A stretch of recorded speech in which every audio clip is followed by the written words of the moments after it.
selamat datang di channel Anita Rahman Chan. Dukung channelku ya dengan cara subscribe, like, comment, and share sebanyak-banyaknya ya. Satu lagi, bunyikan loncengnya agar kalian dapat update terbaru dari novelku. Terima kasih. Episode 30. Kamu berpelukan dengan Dimas? Tanya Dokter Arif lagi.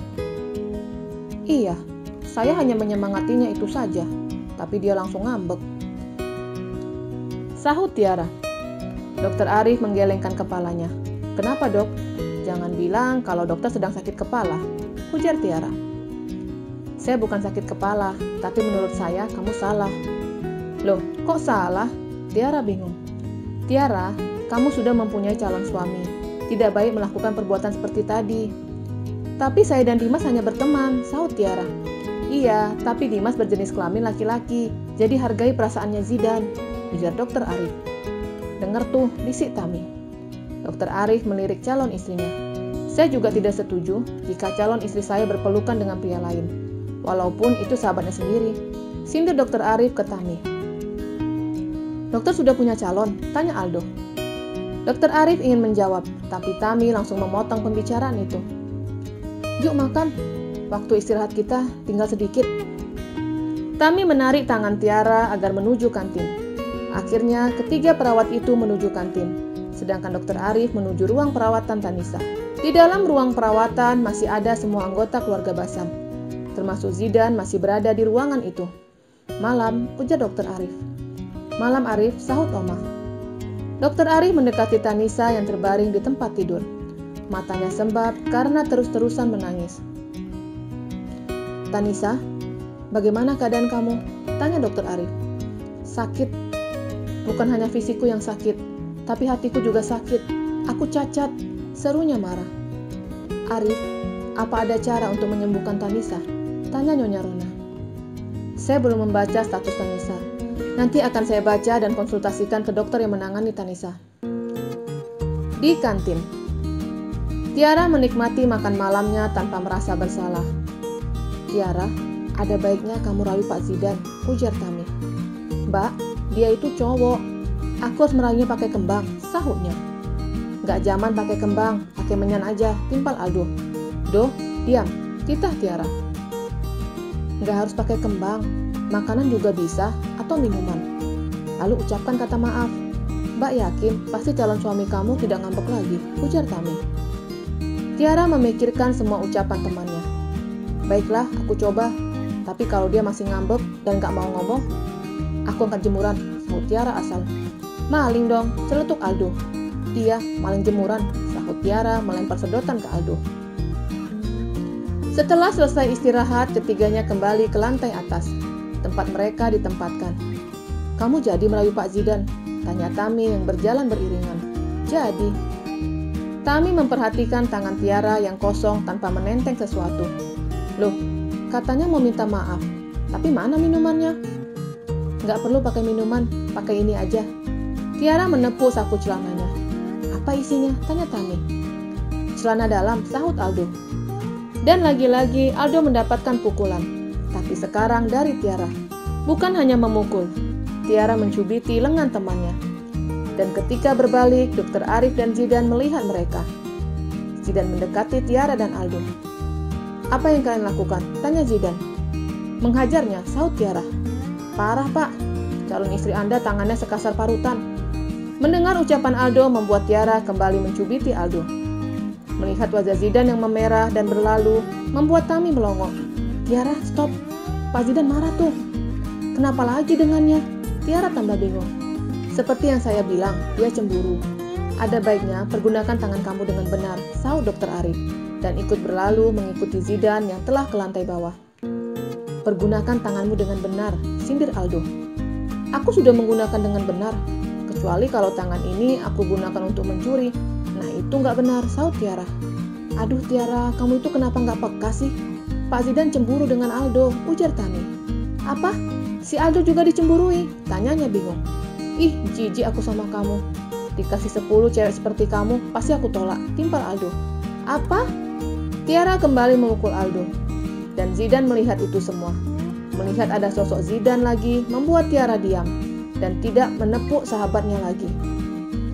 Zidan hanya berjalan melewati mereka, tanpa berhenti menyapa ataupun menegur calon istrinya. Rasakan, kamu sudah tidak dianggap lagi. Aldo memanasi temannya.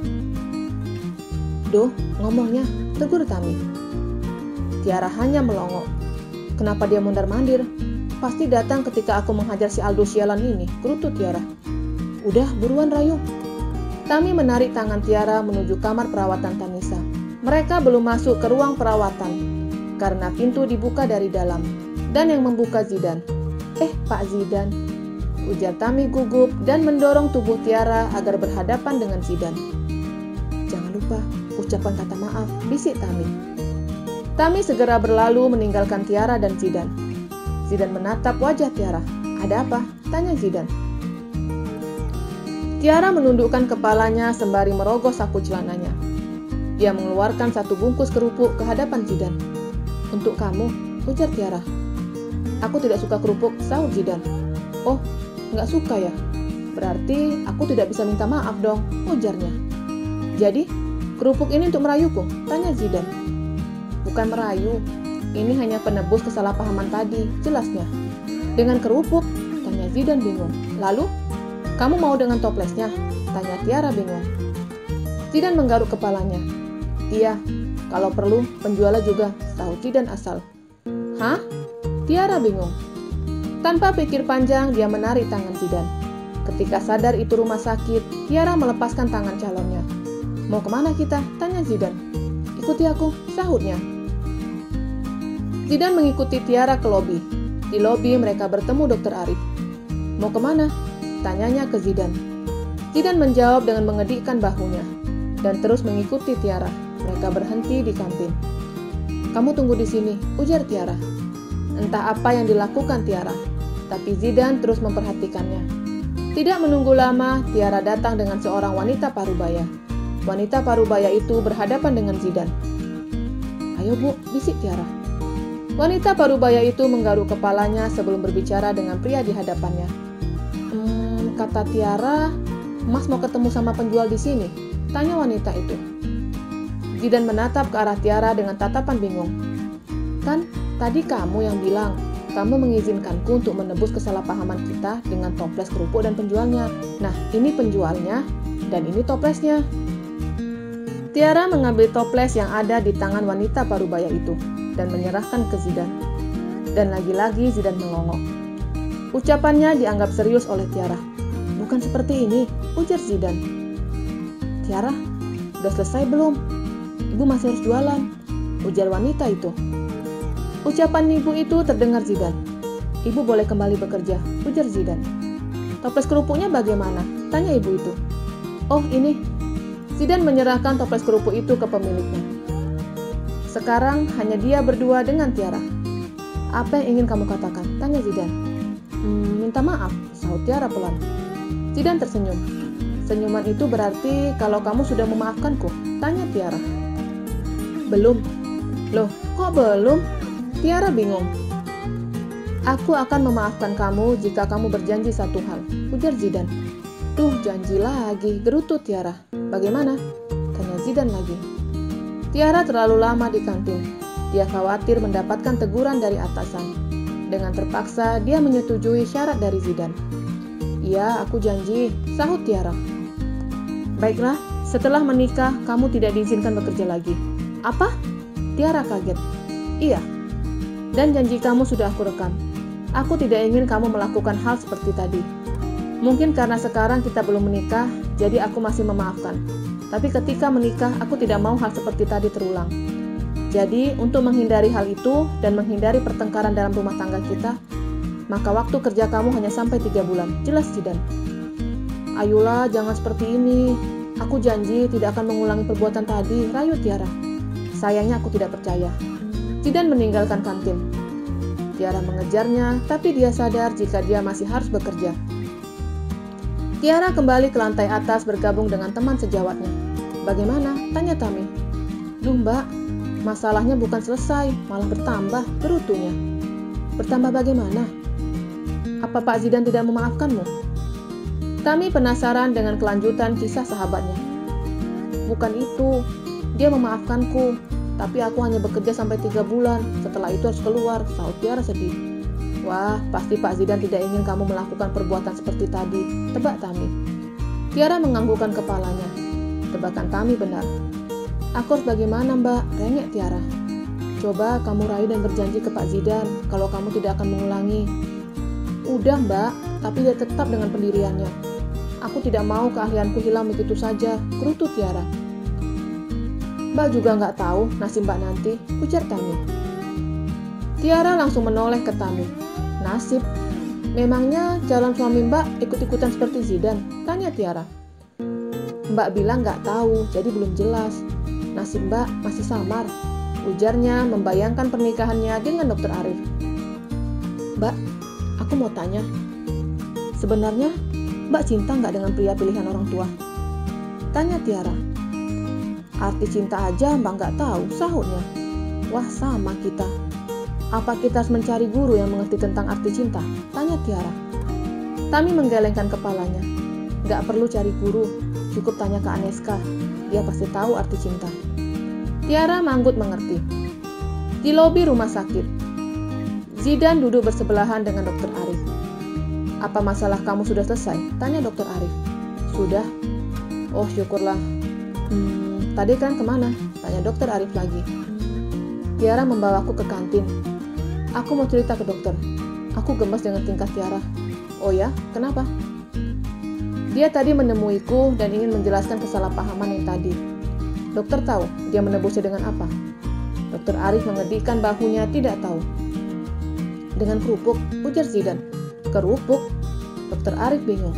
Iya, kerupuk. Jadi aku bilang kalau aku tidak suka kerupuk. Jadi dia bilang, tanya dengan toplesnya. Jadi aku iseng dan aku bilang iya kalau perlu sama penjualnya. Dan dia melakukannya tadi di kantin. Mendengar cerita Zidan membuat Dr. Arif tertawa. Ada rasa iri dengan hubungan Zidan dan Tiara. Keduanya bisa dengan leluasa mengumbar hubungan mereka. Beda dengannya dan Tami, yang harus menutup hubungannya sampai waktu yang belum jelas. Dimas telah kembali dari rumah sakit. Ibunya sedari tadi menunggunya. Kenapa lama, Mas? Tanya ibunya. Ada kabar duka, Bu, sahut Dimas meletakkan jaket di tempatnya. Kabar duka apa? Tanya ibunya dengan penasaran dan jantung yang berdetak cukup kencang. Tanisa, Bu. Innalillah. Ya Allah, kenapa cepat banget Tanisa pergi? Ibunya berpikir jika Tanisa meninggal. Ibu ngomong apa sih? Loh, kamu bilang tadi kabar duka. Ibu tanya apa, kamu jawab Tanisa. Sahut ibunya yang tidak ingin disalahkan anaknya. Kabar duka itu bukan hanya tentang meninggal. Kabar itu bisa kecelakaan atau kemalingan, jelas anaknya.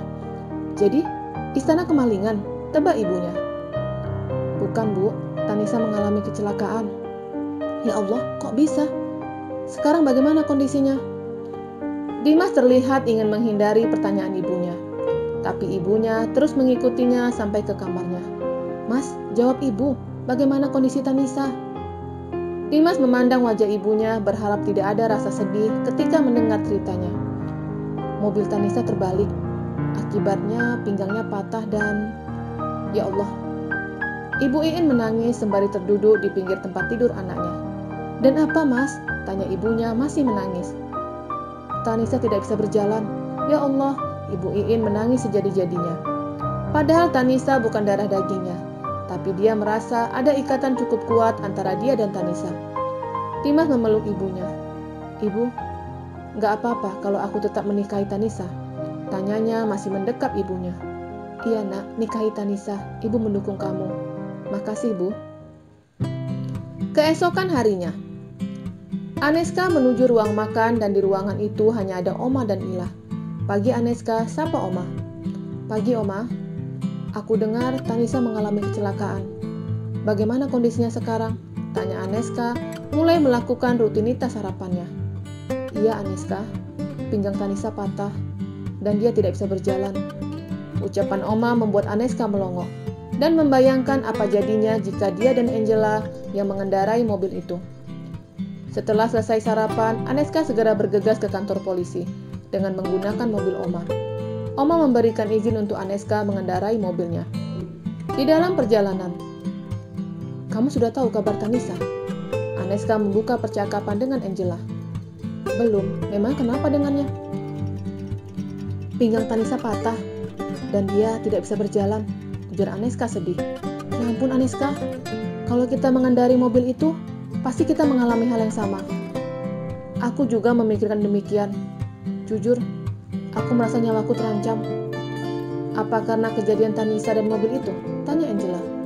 Iya benar, aku tidak nyaman berada di istana. Aku kasihan sama kamu. Tante Rona masih saja membenci kamu. Aku minta maaf karena telah ikut dalam rencananya dulu, ujar Angela menyesal. Aku memaafkan kamu, yang terpenting jangan ulangi lagi perbuatan seperti dulu. Aneska mengingatkan. Iya Aneska. Mereka telah tiba di kantor polisi. Seperti biasa, Aneska membawa makanan untuk suaminya. Bagaimana kabar kamu sayang? Tanya Abian memeluk tubuh yang sangat dirindukannya. Kabarku baik sayang. Bagaimana kabar dan tidur kamu? Pasti tidak nyenyak. Kabarku baik, tapi tidurku yang tidak bisa nyenyak. Banyak nyamuk dan tidak senyaman di istana, sahut Abian sembari memakan makanannya. Oh sayang, sampai kapan kita harus terpisah seperti ini? Aku kangen sama kamu, Aneska sembari memeluk lengan suaminya. Pak Dudu kemarin datang ke sini. Katanya semua berkas sudah selesai dan penyelidikan juga telah selesai. Jadi mungkin dalam minggu ini persidangan akan dimulai. Mendengar kata persidangan membuat Aneska khawatir kalau suaminya akan divonis bersalah. Kenapa kamu diam? Abian memperhatikan ekspresi istrinya yang tidak berbicara ketika mendengar penjelasannya. Aku takut. Takut kenapa? Tanya suaminya. Aku takut hakim memvonis kamu bersalah. Abian menghentikan kegiatan makannya. Dia juga mengkhawatirkan statusnya nanti. Tapi sebagai suami, dia memberikan ketenangan untuk istrinya. Sayang, aku siap menanggung semuanya. Tapi, aku yang tidak siap. Aku tidak mau kita seperti ini. Aku takut. Aneska bukan hanya khawatir tentang status suaminya, tapi juga khawatir tentang nyawanya. Tapi dia tidak ingin mengatakan apa yang terjadi di istana, terutama rencana mertuanya untuk mencelakainya. Doakan saja semoga persidangan ini adil dan Pak Dudu dan timnya dapat memenangkan kasusku, ujar Abian. Iya sayang, aku akan doakan yang terbaik untuk kamu. Aneska melihat jam tangannya.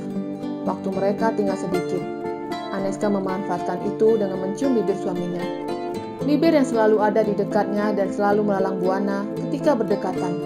Tapi beberapa hari ini mereka tidak bisa melakukan hal intim karena kasus yang tengah dihadapi Abian. Setelah waktu berkunjung habis, Aneska segera ke kantor bersama Angela. Gadis itu menunggu Aneska di meja kerja Aneska yang terdahulu. Langit menyerahkan beberapa berkas yang harus ditandatangani Aneska. Terima kasih, ujar Aneska.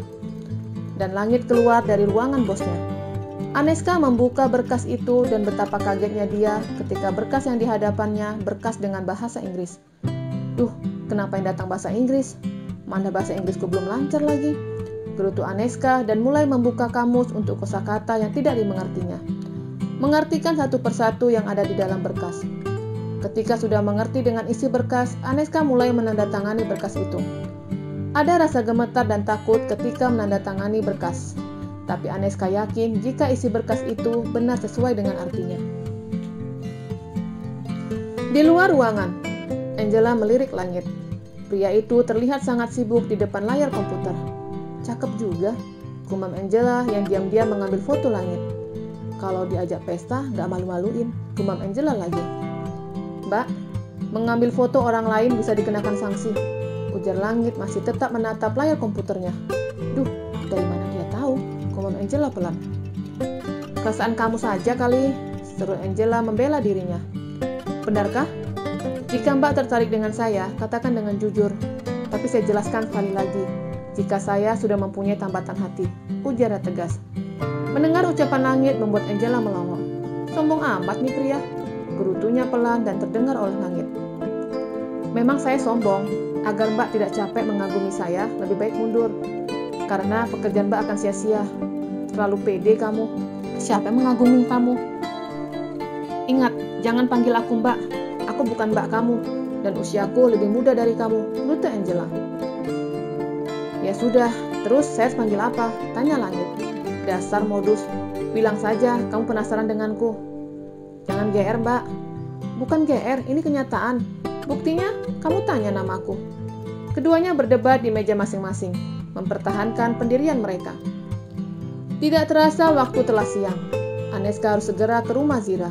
Waktu berjam-jam hanya dapat mengartikan 3 berkas. Dan sisanya belum ditandatanganinya, karena dia belum tahu maksud dari berkas itu. Dia keluar dari ruangannya dan mendengar perdebatan antara Angela dan Langit. Tapi ketika ada Aneska, keduanya langsung diam. Saya mau keluar sebentar, ujar Aneska ke Langit. Baik, Bu. Aneska menoleh ke arah Angela. Yuk, kita berangkat ke rumah Nona Zira.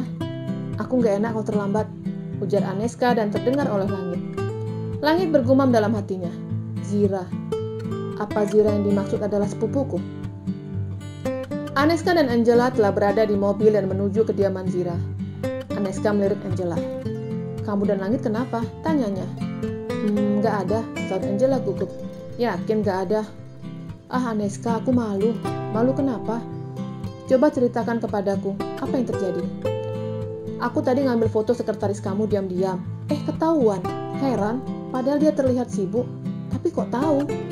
Wah, kamu suka dengannya ya? Awalnya iya, tapi ketika mendengar kesombongannya, gak jadi deh. Lagian, tadi aku kekeh bilang ke pria itu kalau aku tidak mengambil fotonya diam-diam. Tapi kenyataannya benar kan? Iya benar, tapi gak jadi deh, sombong amat. Kamu tahu gak? Tanya Aneska dan Angela menggelengkan kepalanya. Di kantor, Langit menjadi rebutan. Hampir semua staf wanita naksir padanya. Pantas dia sombong, saut Angela manggut. Kalau suka, dekati aja. Mana tahu dia juga suka sama kamu. Ujar Aneska menyemangati Angela. Enggak ah, dia tadi bilang sudah punya tambatan hati. Jadi akan sia-sia pekerjaanku, saut Angela. Oh, ceritanya menyerah nih. Tapi dulu sama suamiku kamu tetap melakukannya, walaupun sudah punya istri, sindir Aneska. Ah Aneska, jangan ingatkan yang dulu. Aku merasa tidak enak hati jika mengingat hal itu, ujar Angela. Hahaha, syukurlah kalau kamu sudah berubah. Mengobrol membuat kebosanan mereka di dalam mobil hilang, dan tidak terasa mereka sudah tiba di kediaman Zira. Penjaga yang berada di rumah Zira telah mengingat bahkan kenal dengan Aneska. Pria itu langsung mempersilakan Aneska dan Angela menuju taman belakang. Di taman itu, mereka melihat 3 anak bayi yang sedang bermain bersama Zira. Siang Nona, ujar Aneska. Siang Aneska dan Angela, silakan duduk, sahut Zira. Aneska dan Angela duduk berhadapan dengan Zira. Zira masih sibuk dengan ketiga bayinya. Lucu banget, apa mereka kembar? Tanya Aneska ke Zira. Iya, kembar 3. Ini Zain, Zahir, dan Zaira, ujar Zira menunjukkan ketiga bayinya. Aduh, gemesnya, jadi pengen gendong, ujar Aneska. Kamu mau menggendong? Tanya Zira lagi. Dan Aneska menganggukkan kepalanya. Zira tersenyum dan menyerahkan anaknya yang bernama Zain ke tangan Aneska. Dan Zira menoleh ke Angela. Kalau kamu? Tanya Zira. Kalau Nona mengizinkan, saut Angela pelan dan tersenyum.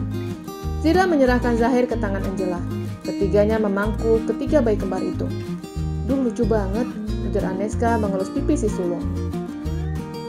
Berapa lama kamu menikah? Tanya Zira. Sudah lebih 1 tahun, Nona, saut Aneska. Apa kamu dan Abian sedang menunda momongan? Tanya Zira. Enggak, Nona. Kami tidak ada program menunda momongan, tapi belum dikasih aja, saut Aneska. Sudah periksa ke dokter? Tanya Zira lagi. Maksud Nona? Tanya Aneska.